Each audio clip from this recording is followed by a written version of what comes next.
Be my friend?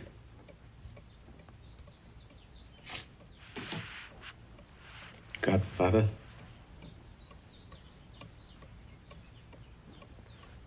Good. One of the greatest movies ever made now feels more like a blueprint for dealing with the Trump presidency.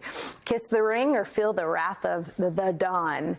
Vanity Fair made the mafia comparison, calling the Trump White House, quote, the Godfather presidency, adding, quote, even the mighty Capone was brought down by the government. Trump, in contrast, has made the executive branch, indeed the three branches of the U.S. government, his, and has done so swiftly, effectively, and in a manner that makes him, for now at least, untouchable.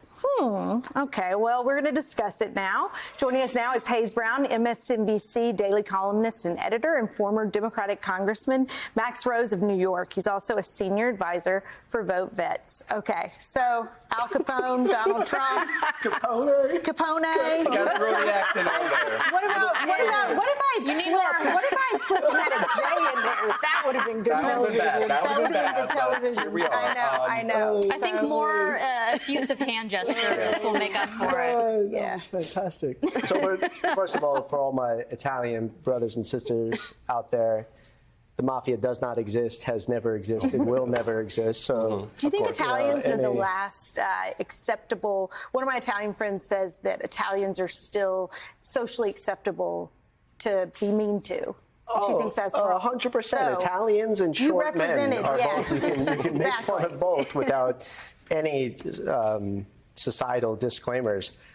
That is true, by the way. So Italians do, we'll put short people aside, but Italians really do experience discrimination. Yeah. You know, He wants to run in Staten Island to get babies. Right. So, yeah.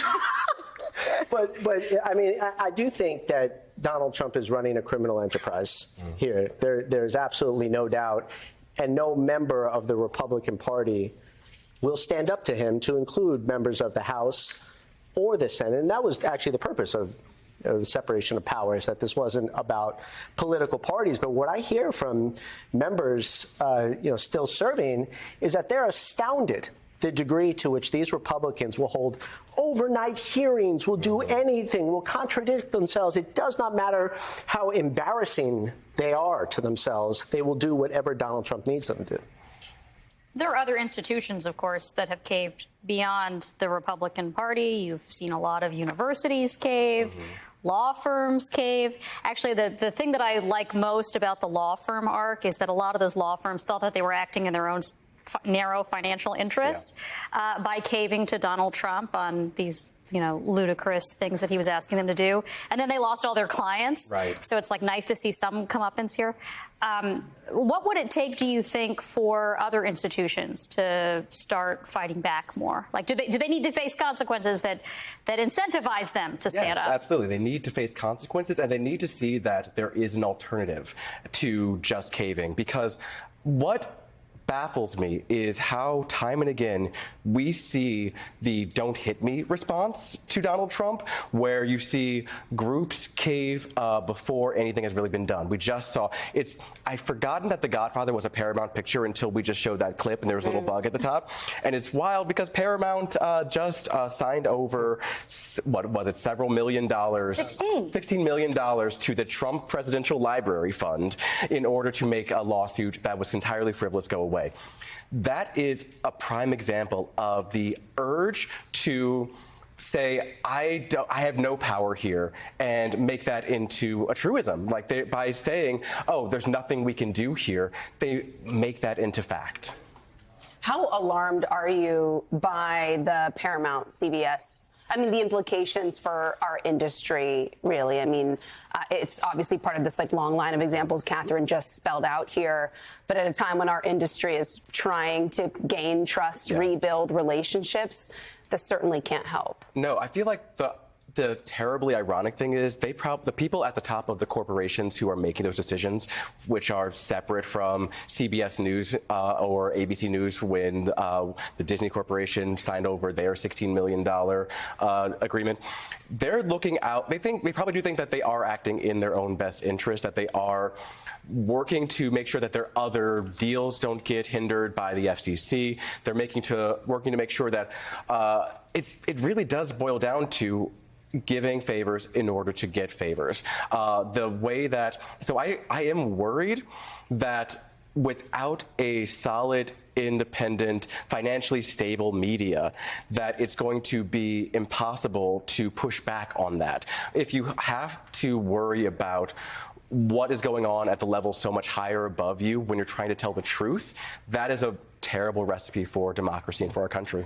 So, Max, let me ask you a version of the question that I asked Hayes, which is what would it take for Republicans to, like, what incentives would they need to face for them to finally grow a spine? Or does it not exist? Like, I keep thinking, well, maybe if they just lose really, really badly in the next election, that will teach them that they need to weigh, at least politically, some of their other instincts against the instinct to bow to Trump. But that doesn't happen.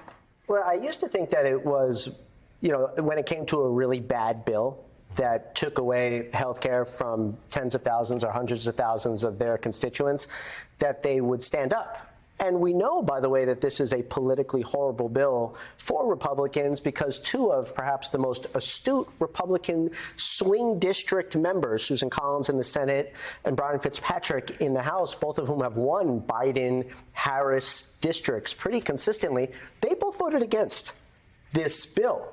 So, I think that the only limit may be losing elections in the future, of course, but it's really the end of MAGA. It's Trump or his heir not winning. But just the last point here, I don't think a unified caucus is a bad thing, right? I mean, I served under Nancy Pelosi. She knew how to unify a caucus, although she would reject any mafia analogies, but her especially. And Hakeem Jeffries has led an incredibly unified caucus, but they are unified behind moral purposes that are politically popular. What's so astounding here with the Republicans is it's exactly the opposite. But I think part of it is that they are hoping that their constituents just don't notice because of the way they built this bill, the way that they've structured it. Honestly, the fact that that's part of what makes it feel so shady and criminal in nature is they know exactly what the bad things are, and so they're front-loading the good. And the timing of it. They're pushing all of the bad cuts, the Medicare cuts, the making states have to pay more for food stamps until after the midterm elections. They're making it so that the tax cuts that they're putting in there, the extra money you get to keep from Social Security, the taxes on tips things, that expires after Trump's term. They know that they have to that in defending this bill, they only have to do it for so long, and they just have to keep Trump happy until then. Right.